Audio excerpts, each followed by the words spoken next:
Welcome to The Explainer. So, if you're tuning in today, you're probably on a super exciting and, let's be honest, maybe a slightly nerve-wracking journey. You are preparing for your Canadian citizenship test. Well, take a deep breath, okay? Because I am absolutely thrilled to be your guide today. We're going to treat this explainer like an intensive, highly focused exam prep boot camp. We are pulling exclusively from the Modern Canada and How Canadians Govern Themselves sections of your official study guide. I'm going to break down the structure of government, point out the exact facts, terms, and numbers you absolutely need to memorize, and basically help you lock this knowledge in. So get your notebooks ready and let's do this. Here's our syllabus for today. We're starting with Modern Canada's global role, followed by the three pillars of government.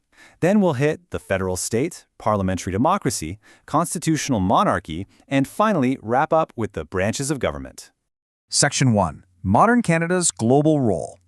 Okay, so right after the Second World War, Canada actually enjoyed record prosperity and a ton of material progress. But, and this is the important part for your test, Canada developed its autonomy gradually. We didn't just isolate ourselves. Instead, we stepped up and made massive international contributions.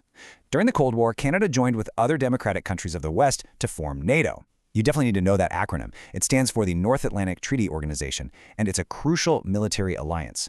We also joined with the United States to form NORAD, the North American Aerospace Defense Command. The main takeaway you need here is that Canada's modern identity is just deeply, deeply tied to these strong, autonomous international partnerships. Section 2. Three pillars of government. Listen, if you remember literally nothing else from the beginning of this explainer, memorize these three pillars. Seriously. Canada's system of government is defined by these three facts. Our country is a federal state, a parliamentary democracy, and a constitutional monarchy. These are the absolute core elements of how Canadians govern themselves. We're going to break down exactly what each of those means right now, because you're almost guaranteed to see these concepts on your test. Section 3. The federal state. All right, you will absolutely need to know this for the exam. 1867 is the magic year. The responsibilities of the federal and provincial governments were officially defined way back in 1867 in the British North America Act. Today, that's known as the Constitution Act 1867. You see, because we're such a giant, diverse country, a federal state allows different provinces to adopt policies tailored specifically to their own populations, while the federal government handles the big-picture matters of national concern. So the crucial point here is knowing who does what. I want you to take a mental picture of this breakdown right now. Mixing up federal and provincial duties, that is a classic exam trap. The federal government takes responsibility for national and international things. We're talking defense, foreign policy, criminal law, and currency. The provinces, on the other hand, handle local, day-to-day things like education, health, and highways. But pay really close attention to that shared category. Agriculture and immigration are shared jurisdictions. Seriously, lock those shared responsibilities in your memory for sure. Section 4. Parliamentary democracy.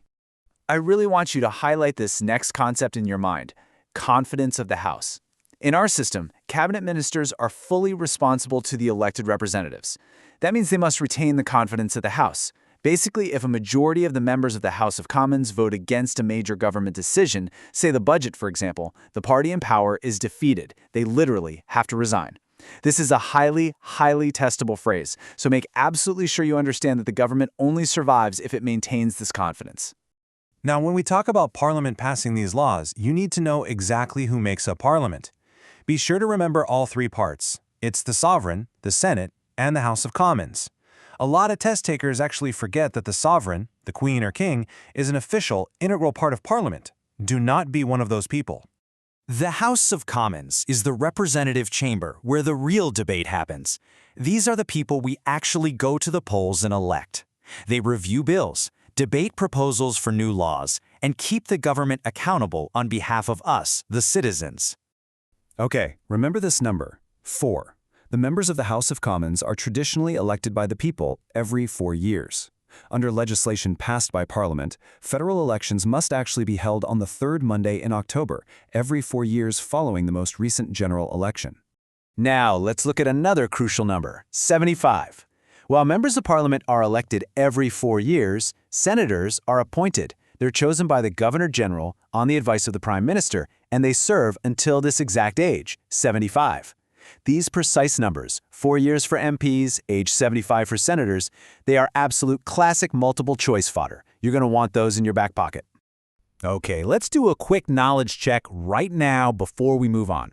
Imagine you're sitting in the exam room, sweating a little bit, and this question pops up. In the federal government, who selects the cabinet ministers? Just think about it for a second. Did you get it right? The Prime Minister selects the cabinet ministers. Once the Prime Minister is appointed by the Governor General as the leader of the party with the most seats, they get to choose the ministers of the Crown. These cabinet ministers are then the ones responsible for running all the different federal government departments. Section 5. Constitutional monarchy. Explicit differentiation is totally key here. This distinction could legitimately be the difference between a pass and a fail on test day. Do not confuse the head of state with the head of government. The sovereign, the queen or king, is the head of state. They reign in accordance with the Constitution, playing a strictly nonpartisan role. The Prime Minister, however, is the head of government. The Prime Minister is the one who actually directs the daily, hands-on governing of the country. Please, lock in that distinction. The sovereign plays a profoundly important role as a symbol of Canadian sovereignty and as a guardian of our constitutional freedoms. They are the ultimate focus of our citizenship and allegiance. In fact, in Canada, we profess our loyalty to a person who represents all Canadians, the sovereign, and not actually to a document like a constitution or a banner like a flag. It's a pretty interesting distinction, right? All right, here's another vital number for your exam prep, 5. Because the sovereign doesn't physically live in Canada, they have to be represented here. Federally, they're represented by the Governor General, and provincially by Lieutenant Governors. Both the Governor General and the Lieutenant Governors are appointed, and they usually serve terms of 5 years.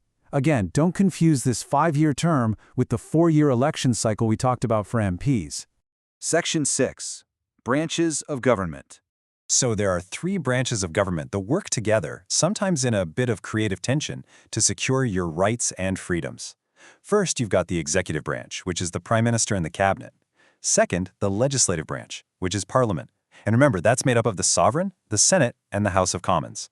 And third, the judiciary, which consists of the courts. Make sure you can categorize all the different parts of government we've discussed into these 3 distinct branches. Speaking of the judiciary, here is the very last number you need to memorize today, 9. The Supreme Court of Canada is our highest court, and it is made up of exactly 9 judges. These judges are appointed by the Governor General. Our laws apply to everyone equally, and the courts are there to settle disputes peacefully. Just remember the number 9 for the Supreme Court.